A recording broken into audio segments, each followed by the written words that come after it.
right, so our next session today is the Ag Connection. We have a moderator, Sarah Leguee, and we will have 3 panelists here. So Sarah farms near Filmore, Saskatchewan with her family, growing pulses, cereals, and oilseeds on 15,000 acres. Off the farm, she is a volunteer firefighter, RM counselor, and a rep on the Ag Producers Association of Saskatchewan. Sarah uses social media to show what she does as a farmer on a day-to-day basis. Welcome, Sarah. John Kowalchuk. All right. John is a regular farmer from central Alberta who shares his farming experiences on YouTube and Twitter under Kowalchuk Farms. Over the past 10 years, he has gained a following because of his bad jokes and sunset pictures featuring his various pieces of farming equipment. His passion for agriculture and its success is the driving force behind many of his posts, as well as connecting with the many amazing people in our industry. Next, we'll have Amy Smith. Amy is a dairy farmer from right here in Manitoba. She has been around agriculture all her life, raised on a dairy farm with beef and grain as well. Amy is still very involved in the family farm, but also has her own operation where she has been milking cows for 6 years now. Amy has been on the different social media platforms, sharing her passion for ag, starting out as the eyes of the farmer's daughter. And then 4 years ago, that farming mama became more fitting. Amy loves the diversity of agriculture and the fact that she's constantly learning new approaches and understandings to better operations. Welcome, Amy. And lastly, Pasztor? Awesome. It wasn't as bad as I thought. Andy is a father, husband, and farmer from Tillsonburg, thank you, Ontario. Andy farms with his brother and dad, growing corn, soybeans, cucumbers, and peppers, along with running a Pioneer seed dealership on their family farm. Andy has an appreciation, slight obsession for keeping farm equipment clean. It wasn't long after posting before and after photos on Twitter of his freshly washed farm equipment that the #Andyclean hashtag was created from fellow farmer and Twitter friend Robert Reese of Lansing, Michigan.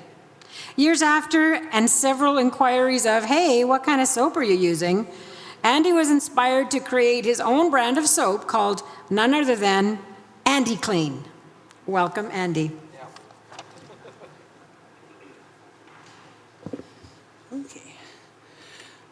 Okay, thank you for those introductions, and with that I'm not going to yak to you guys anymore because based on our previous conversations we have a lot of ground to cover and only 1 hour, so welcome Amy, Andy, and John. We're almost working on like a plan B and C because of the super reliable air travel in this country, and John barely making it, but I hope it wasn't too much of a planes, trains, and automobiles like situation getting here, but we're glad you could make it. So I guess we'll get right into the questions. A couple of the big questions that I'd like all of you guys to answer. I guess start with you, Andy, because you're on the end. So why did you start posting on social media and how did you start? Okay, well, first of all, I'd like just to thank everybody at Manitoba Ag Days for having us out here. This is a super awesome show. This is my first time out here, and even though I'm from Ontario, I'm not a liberal, so, and none of the farmers out there are either, but anyway, so how I started on social media is actually, oh gosh, that was probably back in 2010, and my wife just bought a new BlackBerry, and she's like, hey, you should buy one of these too. And I was like, okay, so I got one. And then she's like, you should go on Twitter. And back then, that was the beginning of Twitter. And really, you know, all that was on it was celebrities, you know. And I was like, why? I don't care what they think, right? But I started going to farm shows, and, you know, the speakers would be like, oh yeah, this is my Twitter handle, you know, when they were speaking and stuff. And then I started following it, and then that's how I got on Twitter. And from there, you know, it just kind of, it seems like every farmer has a Twitter account now it seems there's a lot of TikTok accounts too, where it's just amazing. And yeah, that's how I got rolling with my social media. So yeah. Well, I guess similar story. Back in around that same time, I had a personal Twitter account, and I was at a farm show or a conference, and one guy said, well, you can have more than one account, and you should start one up for Kowalchuk Farms because you post lots about farming on there. So I decided to start out Kowalchuk Farms, my first Kowalchuk Farms, and I went through and kind of started posting pictures of the farm and stuff, and started to gain followers, and farmers were following, and I thought, well, this is pretty cool. You can have good conversations and talk to farmers and learn and share information. And then I noticed that there was other people that weren't farmers started following me, and I was just like, this is weird. So I was like, so then it kind of changed my direction. I was like, okay, now I can start to explain things about the farm. I'm not just talking to other farmers who are going to be like, well, yeah, we know that already. So it was kind of a eye-opening thing for me to find that out. So the Kowalchuk Farms one started, and then of course I lost that one and had to restart again here a few years ago, but that's a whole other story. And then I ended up kind of gaining a lot of the followers back again, so that was kind of cool. And so that kind of got me going more, and now I'm on other social medias like TikTok and YouTube and Instagram. And yeah, it's pretty cool because our industry is so good at sharing things outside of our little circle, whereas locally we might not share information and do things. So that's where I see ag embraces social media and shares stuff. So I started to shine a light on the dairy industry, battle some of the misinformation, and share with my community, my small town, about dairy, as we were one of the very few dairies in the area growing up. And also growing up in school, my siblings and I were the only kids from a dairy farm. So it was pretty quiet, and you didn't know anybody. And it wasn't until I went to college and met other people from all over Canada that were from dairy farms, which inspired me. And when I came back to the family farm, my family was doing an expansion and putting up a new barn and getting into robotic milkers. So I thought it was a perfect time to share with my community about dairy and the technology in dairy and agriculture. So I started on Facebook as The Eyes of a Farmer's Daughter, and it's grown from there, and now I'm that farming mama. That's really cool. I guess I joined Twitter in 2016, and I think that John and I have been friends online for how many years? So this is really cool, first in-person meeting, because we never actually met before. And Amy too, we've been friends on Instagram for quite a while. And Andy, funny story, we're actually competitors because I sell shipper's foam and he's Andyclean, and then we come together here, and now here we are. So no, it's really good. It's fun watching you guys and your different stories, same big picture, but different ways to get there, I guess. But I guess my next question for all three of you too would be what 3 words best describe your feeds? And I guess you can kind of pick which feed, because I know you're all on different platforms and share different things on different platforms, so you can take your pick. Want to start on that one? I can start on that one. Yeah, I'll let John start on that one. I can hold the mic for you. Okay, what was it? Repeat the question now. What 3 words best describe your feeds? But I know that you're on all of them. So. Yeah, so Twitter would be probably information, so sharing and stuff like that. So that's probably a big one. TikTok, entertainment, because it's basically you're sharing things about the farm, but you do it in a more entertaining way. Otherwise, you don't get the traction on it, right? And Instagram, I guess, it's more like outreach as well, talking about the farm and sharing things, and a lot of things are cross, platform. So you share pictures and things like that. But I know I should have said sunset pictures because that's what I do lots of. But yep. Yeah. Yeah. So I guess, 3 words to describe my feeds are Twitter is real life. You know what I mean? That's what I noticed, because I've got an Instagram and a Facebook account too, which I just started once I got my Andyclean soap going. And here's a shameless plug. If you don't know about Andyclean, I'm just going to tell you real quick. It all came from a hashtag because I like to keep my equipment super clean. So a farmer from Michigan just hashtagged it. Next thing you know, we got it kind of goes viral. John Deere kind of jumped on board and made Andyclean stickers. So I just started mailing them out to everybody. And from that hashtag, now we've got a part number in John Deere with our soap, and it's available at every dealership all across North America. So that's kind of what social media can do. But my Twitter feed is like Twitter or whatever. It's real life, right? Where, you go to Facebook and it seems kind of more like you don't really dive into the real personal issues where, it kind of makes things look really good. And that's what you kind of got to watch out about social media is I notice I go on there and I kind of start feeling crappy about myself, right? Because you're like, man, these people got it made, right? But that's not the whole gist of it, right? Because what I've learned and the people I've met is nobody has it made. And then, I'd say the best word to describe my thing is clean, because I see a lot of clean pictures of tractors, right? So yeah. Yeah, good, clean fun. Isn't that your... What are the catchphrases? I'd say my feed is a diverse range of agriculture. You got a lot of things on there. Dairy, crop, pigs, everything. A unique platform and a fun space. I would have to agree with that based on all the things that you post, and I love all your piglets that you always have on there too. All the dairy, all the calves. I love cows. I'm a grain farmer, but I really love cows and animals. So anyways, I don't get to have them, so I get to look at them on people's accounts.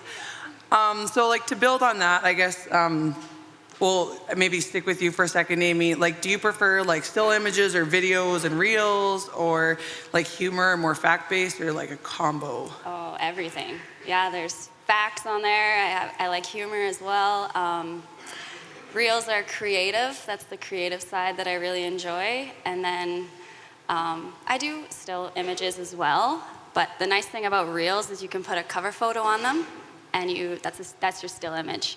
And then that gives you your platform. And I really like the visual of Instagram and set it up so you can, so you have nice photos on it. Yeah. You got to repeat the question again now, because I was so intently listening to Amy. I was like, wow, this is so interesting. Well, you could, if you prefer a still image or a video or TikTok. Or, yeah. Well, for sure on Twitter, I don't know if you can call it a humor, but it's I like video. So video definitely is something that catches your eye, especially different angles, and drone video is amazing. I know there's getting more and more of it out there, so it's maybe not as eye-catching as it used to be, but you can do a lot with editing with drone video. It just looks cool, and a lot of my earlier ones were pretty choppy because I was actually driving the combine and trying to fly the drone, and it was bad. And I look back and it's the drone is the camera's just going trying to follow it. And so now I try to do it when my brother's maybe running a combine or my son's running the drill. I can kind of follow him along. It's a lot smoother. So definitely video is a lot. It's pretty nice to post, and you usually get pretty good traction with it, and people enjoy it. Yeah, I like everything, right? There isn't one that I like more than the other, because some of the pictures these guys put out during harvest or planting, that's what I really like. And and the videos, if John, he puts on a lot of really good informative videos, about the carbon tax and what are we doing here and stuff like that. And it's really informative, what John does. And at the beginning, when they brought out drones and ag, they're all talking crop scouting. I don't think anybody uses a drone for crop scouting. I think it's all guys just taking pictures of their equipment out in the field. That's just I don't know. tax form. Yeah, that's right. It's called a write-off, Andy. That's right. So yeah, whatever. It's all good. I like it all. So yeah. Yeah, the drone videos, I think they're super eye-catching, and I could watch combines for days and days and days. My brother bought a drone a few years ago. We don't use it very much, but every time he makes a video, I'm just like, this is so cool. I don't know, but yeah, I know there's drone sprayers coming out too, so there's more write-offs for you. So I guess if you do a lot of videos, and I know like this is kind of some people's hold up sometimes, like how do you get past, like if you want to do a silly video of like dancing or whatever, like how do you get past that like super awkward feeling or being embarrassed or even just like talking on camera and hearing yourself like over? You got the mics, you may as well go. So I guess you just got to do what's comfortable for you, right? Because really, there's so many different social media stuff, and everybody's, like if you go on Instagram, you know, people are going to look at it and they're going to scroll by it. You know what I mean? So don't be uncomfortable being yourself on film, right? And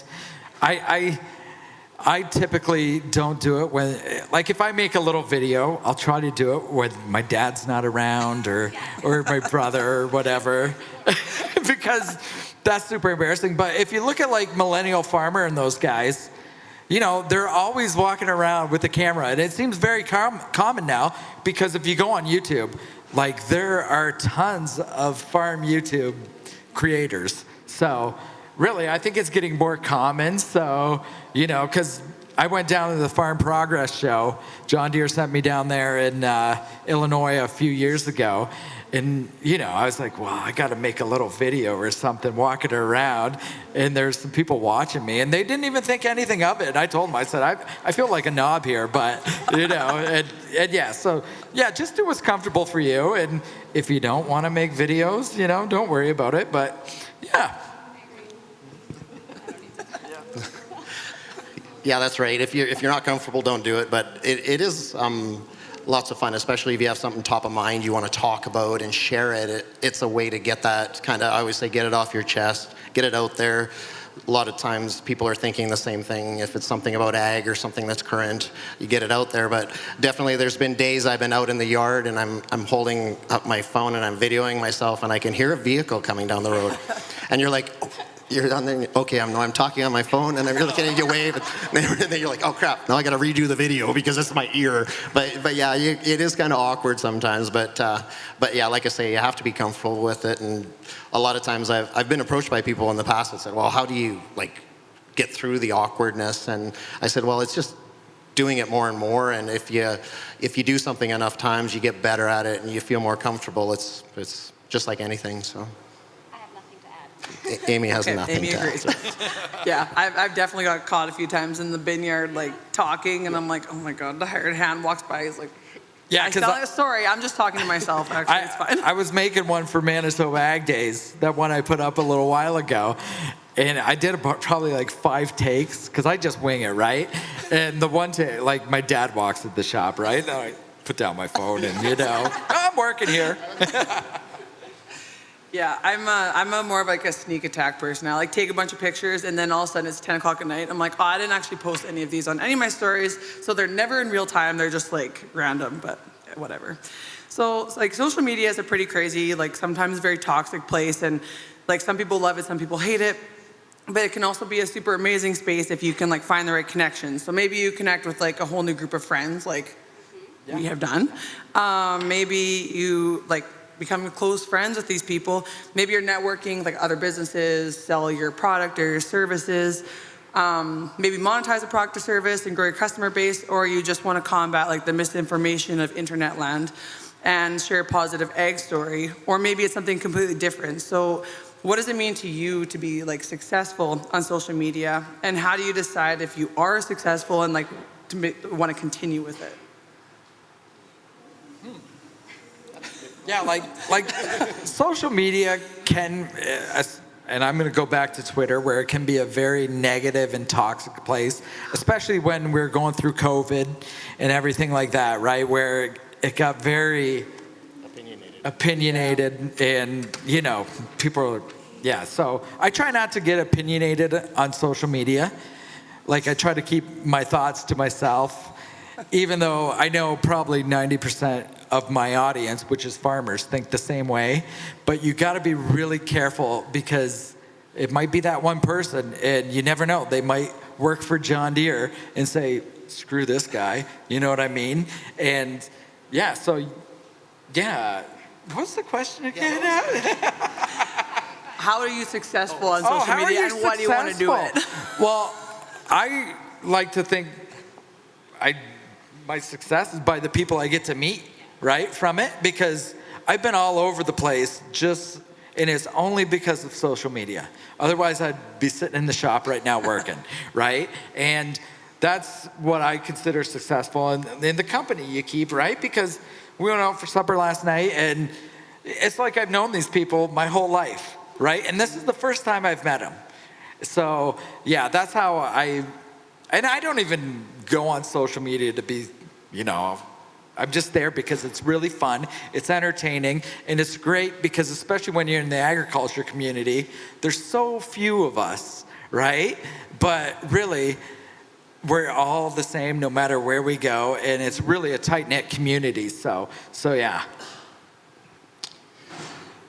Yeah, so success. I guess a lot of people would say if you post something and you get likes or you get views or whatever, they might say that's success. Well, I kind of don't think that's success. I think success is if you post something and you get interactions and you produce a conversation and you have those discussions, and that's what I like to do, especially on Twitter, is get the discussion going. So like, once again, things that are top of mind, get that discussion going because other people are thinking the same thing. And then all of a sudden, if it becomes a conversation where you get lots of comments and people are interacting and going back and forth in a positive way, that's success for me, at least on Twitter. So it's kind of the one that I'm always on. So it's kind of the one I want to protect and help grow in our industry because I think there's a lot of value in it. So that's definitely the thing I see as success, is that if Twitter just stays positive and we have those good conversations.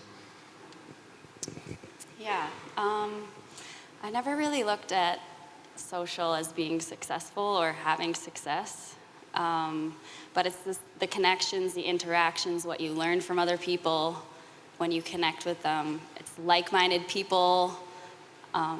That's success, I guess I would say, getting online and sharing what you like to do and connecting with others. Yep, for sure. I totally agree with that because meeting you guys or other people, you feel like you know them, and it's weird because you've never actually met in person, but how long did we were sat at supper for 2 hours last night, and we probably could have sat there for another 2 hours. It's crazy. Yeah, and I'll give you an example. When I was getting my soap going, so I never sold anything in my life before, right? So my anxiety kind of got going and stuff, and I was like, oh man. And I kind of didn't, I kind of laid off of social media for a while, and then, once I started being myself again, right? And so I kind of shared about that a little, not at the time, but after, and I had a guy reach out for me from Kansas that I met last year down in Nebraska, and he's like, Andy, you told me, you kind of had some issues with that and stuff, and I'm kind of feeling some right now. And, it's stuff like that where you can help people out, right? Because farming is a tough game, right? And, it can get to you mentally sometimes, and it's nice to know that you're not alone, right? So yeah, that's kind of, that's what I consider being successful, is when you can get to that level with people, right? So. Yeah, and it seems, and I don't know if this is all of our shared experience, in that people sometimes open up better to people that aren't down the road or aren't their neighbors. You have a shared goal, you have shared interests, you have shared farming lifestyle or whatever, and it's easy to kind of open up to people like that you're not going to see at the grocery store or at the elevator or whatever. So well, it's nice because they're in the same position as you, right? Because farming is, everybody's kind of in it together, right? So it's nice where you can, because even, you might have a cousin or something that's from the city and has no idea what you're going through. So yeah. No, it's perfect. We're going to move on to the next kind of bank of questions, I guess we'll go to John. Do you have separate personal and public social media profiles, and like what factors did you consider in like maybe making that decision? All mine are basically related to the farm. I do have a original Twitter account that I started right when Twitter started under John Kowalchuk, but I haven't looked at it probably for 8 years. Like, cause it's everything now, because I put everything out there on my social media. It's personal, or for me, it's just whatever, right? So I just put everything out there, and straight across all the social medias are the same. Facebook is probably the one that's maybe my most personal, because it's more family. You're following people just like Facebook is, right? But as far as the other ones, it is what it is. I'm out there. It's everything right from me going golfing to me making a video about something. It's all the same. So just one platform for everything, and just kind of who I am. So. Yeah. Well, Andy, you can, you kind of answer, but we can go to the next one. So like, I guess in that, are you concerned about privacy, and like, do you include family or coworkers, and do you keep your online presence strictly business or mixed in personal, which you've kind of already answered, but yeah. There is that thing about coworkers, family, like, do you ask them, and are they okay with it? Where, some places like on our farm, like I don't really share them because that's just not the way we do things, but some people are the whole crew, so. I really have nobody else around half the time, so it's pretty easy. But yeah, when my brother's out there and my kids are out there or whatever, I might post the odd picture, but I don't make a habit of it. I think it's their story to tell if they want to do stuff too. And my brother's really good. I have an older brother that helps during harvest every once in a while, so I've put him on a few videos, and everybody's like, "Who is that?" or whatever after. But yeah, so it's for them, it's just the odd little picture here and there, and of my family or whatever. But I'll put full-on pictures of my whole family on social media, and I have 3 kids and my wife, and just do it because it's part of my story. It's just who I am. Like, you can put that out there. It's just no different than Facebook or whatever. People are going to see it, and I'll do it on Twitter the same way. So. Yeah, I'll agree, because if I was just putting stuff, just farm-related stuff, people really wouldn't get to know me as good, So I like to put the personal stuff too, like my family and stuff. I don't really put that many pictures of my daughters out there, just because you never know with some people, right? But, and yeah, that's kind of what makes us who we are. Is it's not just we're farmers. We're regular people. We have hobbies and stuff like that, so they get to see everything, even though really my hobbies are only farming. So, but yeah, so yeah. Yeah, no, that's, I totally agree. Like, it does help build a bigger picture that we're not just out there in our tractors and our combines all the time.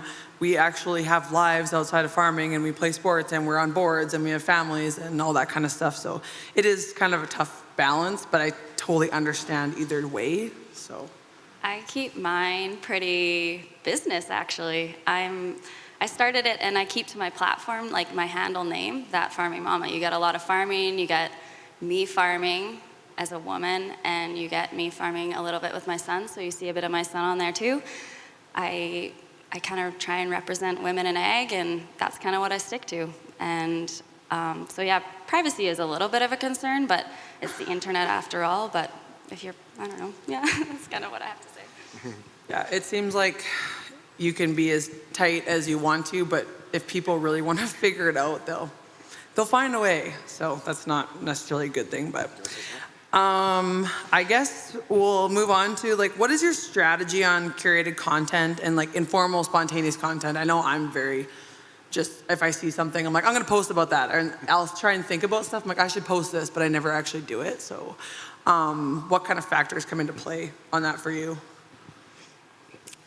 I like to, lots goes in my drafts. I get ideas, it goes in my drafts, because farming, we all farm or whatever.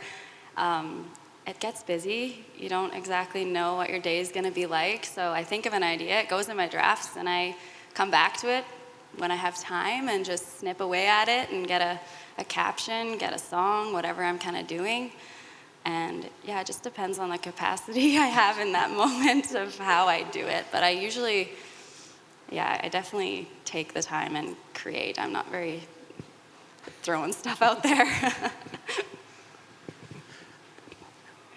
I think with me, it's not maybe going to my drafts, but I'll start thinking about something in the morning or the day before, and then start going through it in my head and thinking, oh, yeah, it's the same old thing, right? Top of mind, and you start thinking about something, and then it's like, I need to post on that, or you're in the middle of harvest, and it's like, okay, I know tomorrow I'm doing this. I'm like, I should remember to throw the drone in the truck so I can go out and do stuff. So that's as far as my preparation, but as far as the posting part, it's just usually, I just write it down, reread it once, just to make sure, because we don't have an edit button, I guess, unless you can pay. I guess you can get it now. But yeah, so normally I reread it at least once and double check it. There's usually a couple spelling errors or grammatical errors or whatever, but get that fixed and then just post it. And I have very little in my drafts ever, because it's just, usually if I'm ready to do it, I don't care if it's midnight or 2 in the afternoon, I'm just put it out there. So that's kind of the way I am. It's more spontaneous that way for me, and it's, like I say, stuff that's top of mind. Yeah, I'm with these guys where I don't have a plan. You know, I'll just be like, oh, I'll tweet something if I'm thinking of it, right? It's not like I'm like planning my day around my social media, right? Because sometimes, and I've done it before where I was like, oh, this tweet's gonna be so good, and nobody likes it, right? So yeah, I just do random stuff, and if I'm thinking about something, or if I'm somewhere, if I'm in Manitoba or something, I'll tweet that I'm in Manitoba, you know, and how beautiful it is out here. But otherwise, yeah, that's kind of how I like to do things. Yeah, there's nothing worse than like spending meticulous time on a reel and like timing it perfectly and having these awesome transitions, and you get like not very many likes, and then you throw out one video of 30 seconds of one shot of like the semi, and it gets like more views than ever, right? I'm just going to tell a quick story here. So talking about spontaneous. So in 2016 in Alberta, we had just a horrible fall. It was wet, and we were delayed all of October. We were under snow, and I know it was across the prairies. It was pretty bad. So I went on this thing, it's called Captionator, and it's this Spanish guy, and he's just laughing. He's getting interviewed, if anybody's seen the Spanish Man thing or whatever. But anyways, so I was like, that night I was feeling really bad. It was the end, like middle of October or third week or something, and I was just like, this is just, I felt horrible the one night, and I was just like, and then I came across this, I'm like, oh, I should just do a video about what we're going through right now, because there's so many other farmers that are doing it. So it's so spontaneous, and if you know these, you have to enter each caption as you go through, and there's like 38 different captions you just enter and stuff. And I started watching it, and I just started typing, and I went through the whole thing from front to end typing, and didn't stopped at the end, shut it off, saved it or whatever, and then I posted it. And the next morning, it had like 6,000 views or whatever, and I was thinking, well, that's pretty cool. And then it kind of built, and a few guys talked to me and said, oh, can we share this? Because a lot of people were going through the same thing. And it was just a spontaneous thing, 100%. So about 2 weeks later, I posted something about how I was having troubles with the combine and having a bad day. And someone texted me my video back to me and said, this will cheer you up. And it's like, this is such a funny video.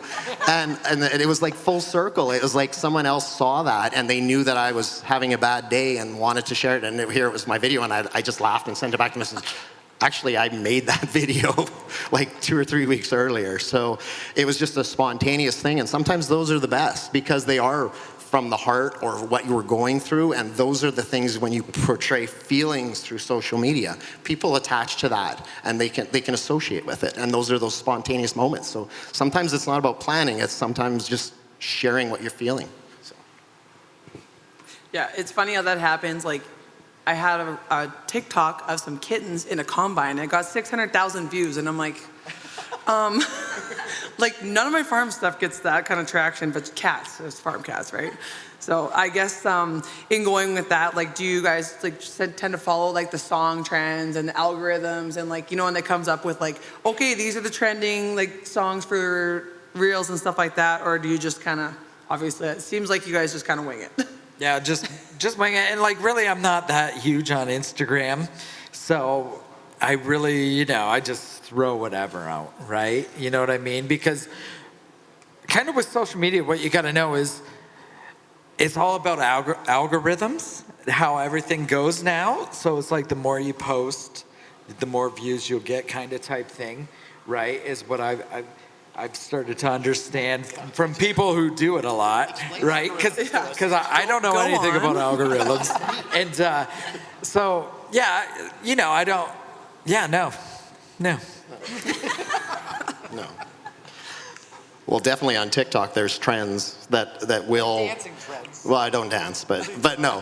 But like even the other day here before Christmas, John Bergen reached out to me and said, "Oh yeah, this We're Farmers thing, that would be an awesome one to do." So we got together, and Corey Peters and I, and we made these 3 or 4 videos, and John looped them all together and got them on because he's like, this is like everybody's talking about doing them, and it's so funny. And so you do stuff like that. If you're following a lot of these social media, you scroll through and you kind of see, oh, this is really good, and oh, we could do that. We could relate it back to farming. And so that was kind of, as far as trends, that's about as far as probably I go as far as following. So Yeah, I don't know. I just kind of pick songs that go with my reels that I create or whatever and hope for the best. Well, it's obviously working. So, and that video that you guys made, the We're Farmers one, I think like 10 of my buddies sent it to me. I'm like, yeah, I actually like saw it like a bunch of times, but it is really good. So, I guess the last question in this kind of section would be like, has the recent ban on like sharing news articles hindered your social media presence at all, or is it like totally irrelevant to your? it hasn't affected me. It's more probably affected me as far as when I'm scrolling through and looking for information and news. Twitter is still one of the best news sources as far as basically widespread news from across the world. You have to filter it, of course, and look for the truth. So a lot of times you got to make sure you read the articles or whatever, or somebody posts something. But definitely on Facebook, my wife said the other day, she says, I hardly get any news anymore because it was through Facebook and Instagram and scrolling through, and people would share stuff that related to them or to us, and now we don't see that. So I think it is widespread. It's a problem because a lot of us did get a lot of news from social media, so I still see it as an issue that we need to figure out. But definitely Twitter is still, and I keep going back to it, but it's probably the best for good news and figuring out kind of what's going on in the world. Because if there's like the volcano that erupted, like who saw that on the news? Like I never saw it on the news, but I saw it on Twitter. So stuff like that, it just doesn't show up anywhere else. So it's still a good source even without sharing mainstream media. So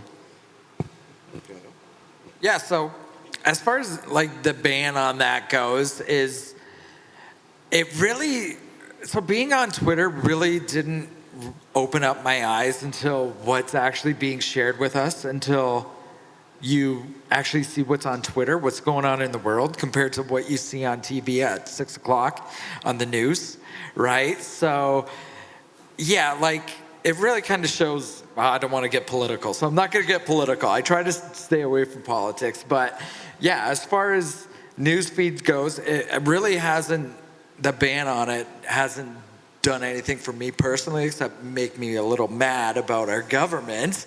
But otherwise, yeah, most of my news feed comes from Twitter anyways, so yeah, it doesn't really affect me. And I'm not on there for news because it does piss me off too quite a bit. And that's what I've learned from social media, is especially Twitter. A lot of people have gotten off of Twitter because it doesn't, it really doesn't put you in a good mood, like seeing, because it gets really political on Twitter, right? Especially during COVID and stuff like that. So yeah, so I try not to get into that crowd of people where I'm just more focused on farming and having fun and meeting people. Doesn't pertain to me. Yeah. Amy and I talked about this earlier. Well, I mean, John and Donald Trump did get kicked off Twitter on the same day, so. yeah, that was not good. Yeah, waking up in the morning and it's like, oh, Donald Trump got bumped off of Twitter. That's weird. Why can't I get into my Twitter? I was like frantically looking and I was like, oh, what? I can't see any of my stuff. And it's like, I get this email. You've been kicked off at Twitter because of copyright. And I was just like, how does that happen? And so that day I just started a new account like within hours and reached out to a few buddies and said, could you share this? Because I got 1 follower now.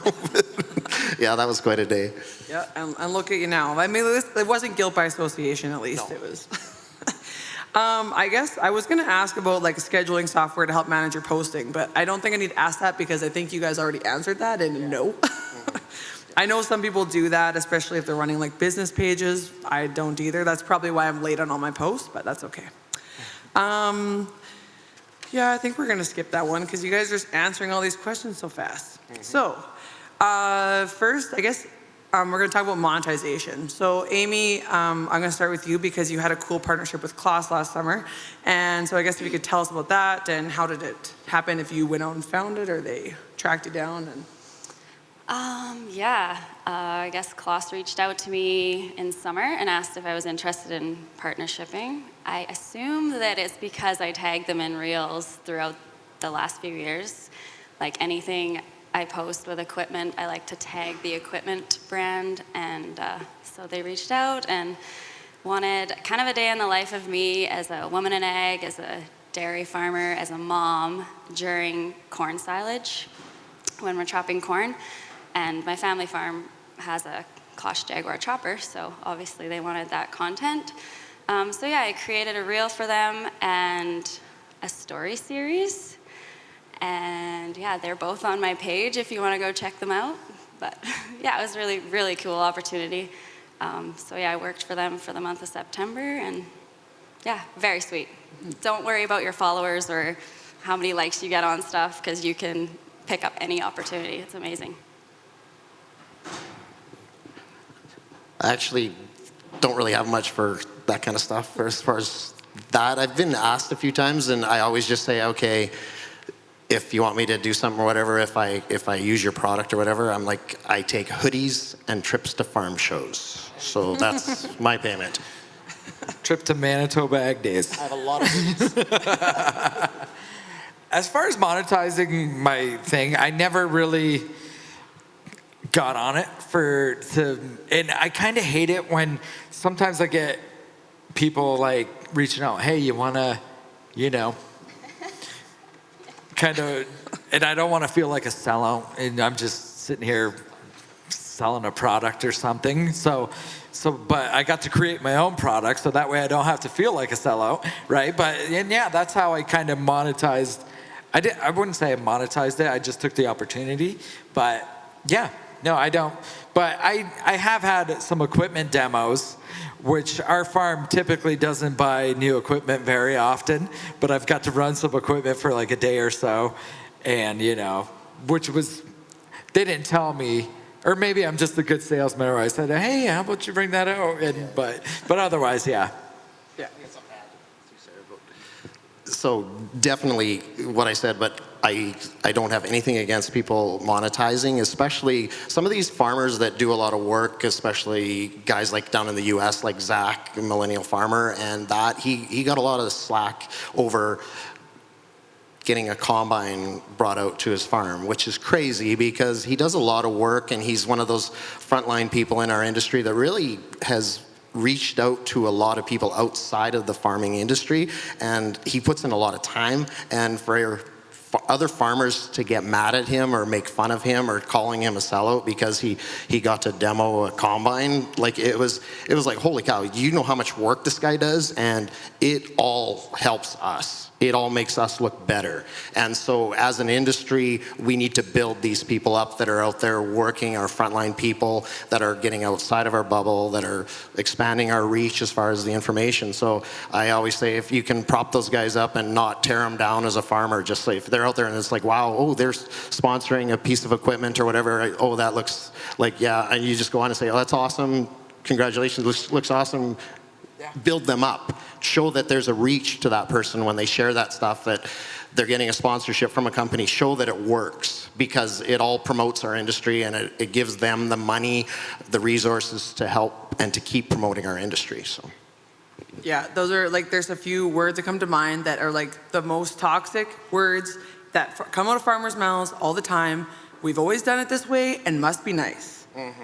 Drives me nuts because, yeah, maybe it is nice. Like, yeah. I don't think people realize how many hours and hours of like editing and all that stuff that goes into all that. Oh yeah, like I agree, because I actually put a tweet out saying, good for these guys on YouTube, because they are showcasing our industry to people who would never see that, right? And it's crazy the slack they get because John Deere sends him an X9 for the fall or something like that. Well, yeah, he's got 1 million subscribers. Like he's pretty darn good marketing for John Deere, right? So and yeah, like farmers can be very negative where it's like, oh, it must be nice, but the reach he has and showcasing agriculture to, the mainstream is pretty awesome.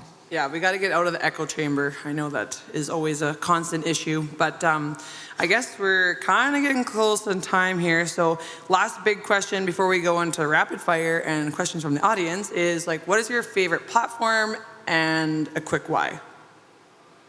So mine is Twitter just because of the conversations you can have on there. I noticed you get a lot more engagement or whatever, but that's just me. I do like Instagram and what I didn't realize is how many farmers are on Instagram. I always just thought it was a Twitter thing because I was just always on Twitter, right? And I do enjoy TikTok a lot just because it's very, very entertaining.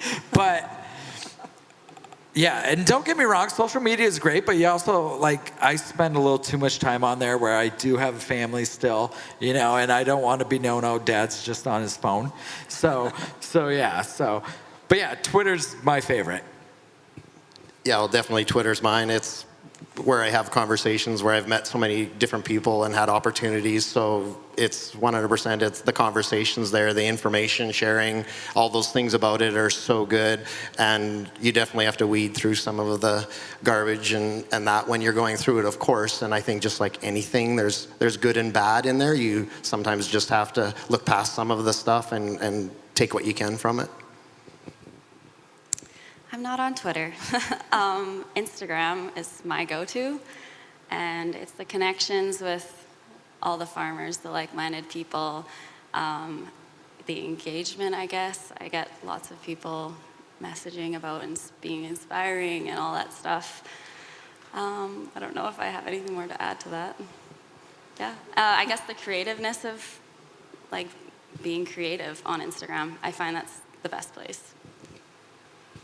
Yeah, and what you see on Twitter, what some of these farmers are doing, it's unbelievable.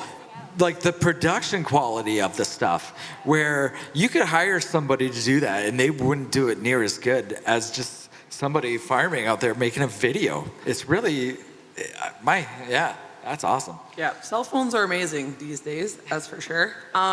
So we're going to go into just quick little rapid fire kind of thing. So if someone in the audience is thinking about becoming more publicly active on social media, what's one piece of advice you would give them? Just one. One piece of advice. Well, one is to be yourself. I think that's the main thing, is you just have to be yourself. Don't try to be anybody you're not, right? Because sooner or later you're going to get called out or whatever, right? So yeah, I think just be yourself, and whatever's pressing you, don't be afraid to speak it, but also remember don't tweet when you're drunk, right? And because you would not believe the people who are on there who are watching you, who it may impact you down the future, where, there was that Bud Light or Busch Light guy down in the States where they canceled him because he did something when he was in high school, right? So be careful what you do on social media, and yeah. Do you know something? Okay. If you're passionate about what you have to share, then I think the content just flows. So yeah, go for it. Don't be afraid to fail. If you throw something out there the first time and you get no likes or whatever, just keep going. If it's something you enjoy doing, keep sharing, and you'll be surprised. Somebody will be in the same position and they might be like, oh, I relate to that. They like it or whatever, they comment. And I think starting out is always tough because you see some of the other people that are maybe getting a little more traction on things and you try to compare yourself to them, and it's not like that. So it's best just to put it out there. Comparison is a thief of joy. Yeah, and like what John said, don't compare yourself to others, right? Because I going on Twitter, it's pretty easy to do that, where you're like, man, these guys got all brand new equipment. They've got it made. everybody's in a different situation, right? The only person you need to compare yourself is to yourself.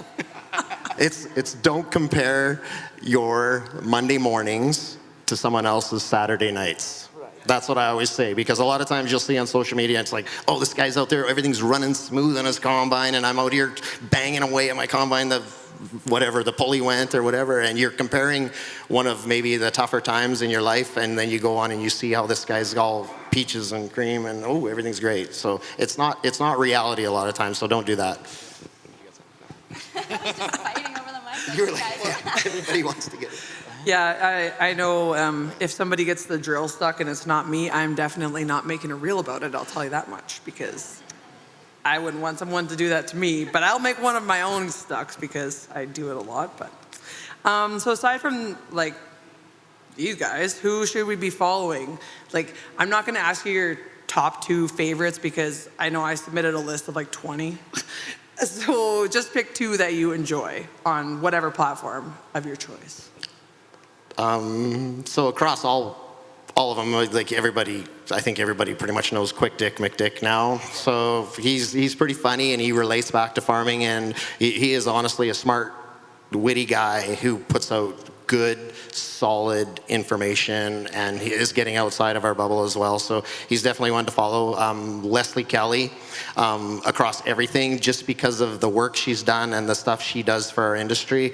I think she's an important person to follow, and I think there's just so many people that are doing things like podcasts and stuff, and I think like Tracy Brunet did one with your brother here just Last week. Couple weeks. Yeah, it was just out the other day, and it's very informative. It's stuff like that, and so those are the people to follow, I think. So I really like Quick Dick, for sure. He's got to be one of the top people. So I also like, and this isn't a plug, I'm a John Deere guy. I like to follow John Deere because what John Deere, and I've met the people who run their social media team, and they are the nicest people in the world. And there isn't a company out there in the agriculture space that has done as good a job as John Deere with reaching their core customers, right? So they take that very serious.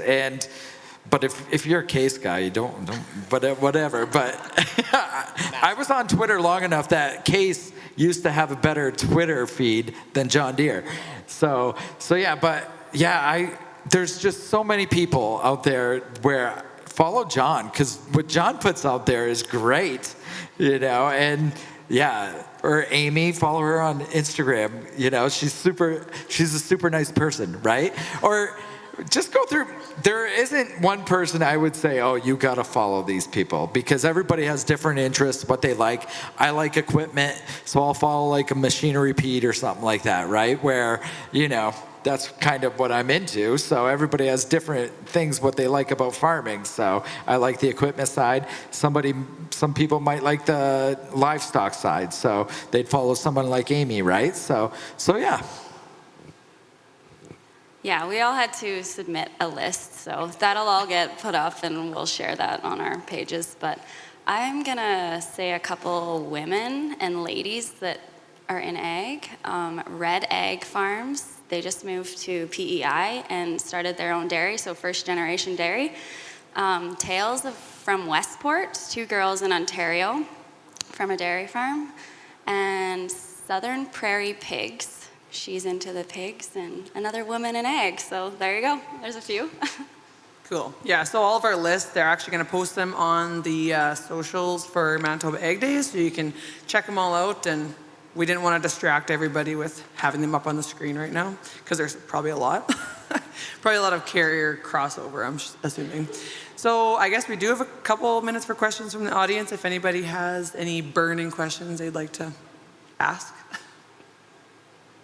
There's got to be one question out there. Have you been trolled? How do you handle negativity? I can start on that one. Yeah.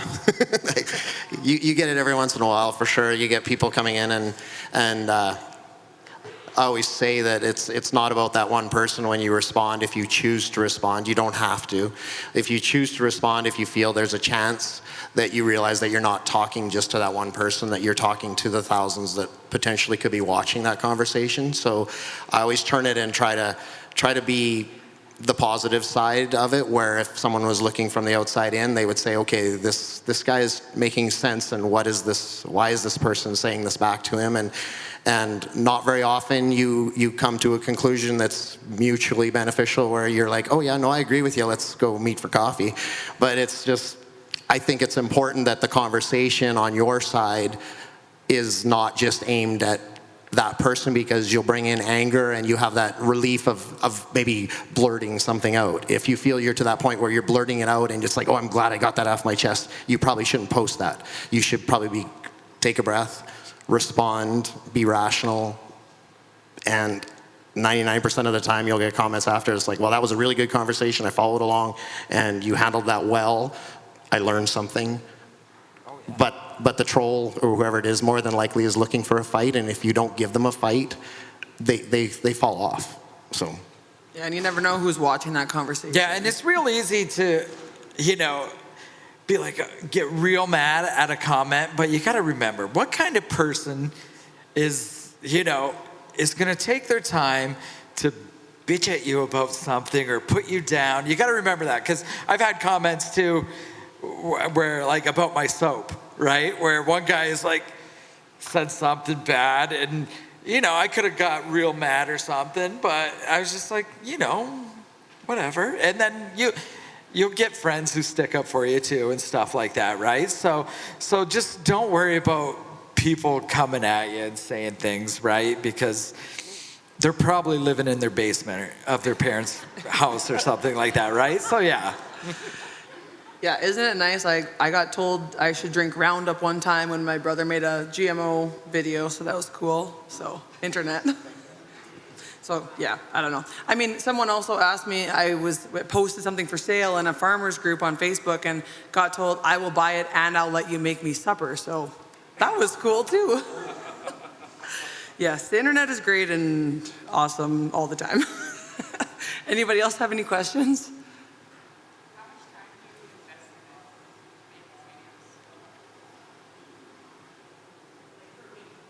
Oh, per week. So really, I don't make that much videos, right? But I'll say, like, investing time on social media, I'm actually on there quite a bit, right? Because it's kind of my business now.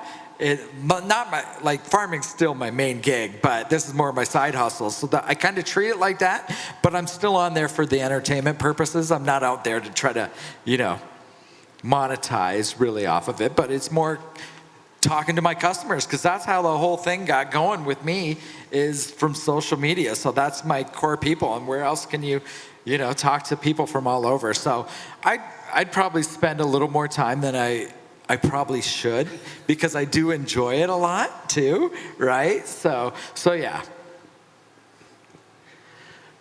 Well, according to my wife, I spend way too much time, so. But I think definitely during the busy season, I might spend maybe 15, 20 minutes a week kind of just doing things. But then once I started my YouTube channel, it's you're doing content during the day, and then at the end of the week, if I was doing a once a week channel, like a post or whatever, and you might spend an hour to an hour and a half editing just to try to make it right. But it's kind of fun too. It's kind of partial entertainment. So you're sitting at night after combining, and I'll go back to my shop. I have a room that I stay at the farm in my one shop, and I'll just get there and I'm like, well, I can't sleep, and I'll play around on it, and I just do all the editing right on my phone. So definitely some of the longer ones, you get a 20-minute video, it could take you an hour and a half to edit. So it definitely takes some time, but if you enjoy it, it's kind of just entertainment to yourself while you're doing it. So Yeah, I agree. It takes time to put stuff together. I think like stories are pretty easy to do because they're in the moment, to share right away kind of thing. And some people do multiple stories a day, so and they don't take much time, and you can get your point across through stories a lot more than posts or whatever. So I don't know. That's just my. Anybody else? Oh, yeah.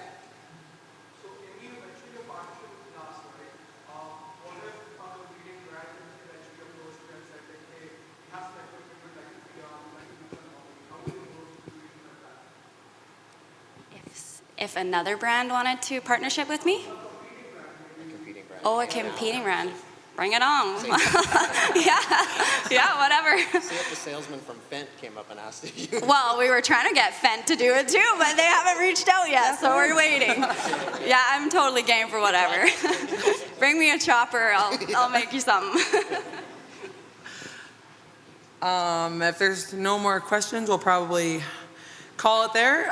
So thank you everyone for coming, and thank you Egg Days for putting all this together and inviting us here to do this. It's been a lot of fun, and make sure you give all these guys a follow. Their socials are in the show book, and if you follow Manitoba Egg Days on social media, you can also get our list of people that we submitted to follow, and some of them are fun, some of them are informative, and they're all really cool egg people from not just Canada, there's some from the States too. So we'll all be up there after the presentation, so if you have any questions or comments or anything like that, then feel free to chat. So thanks everyone for coming.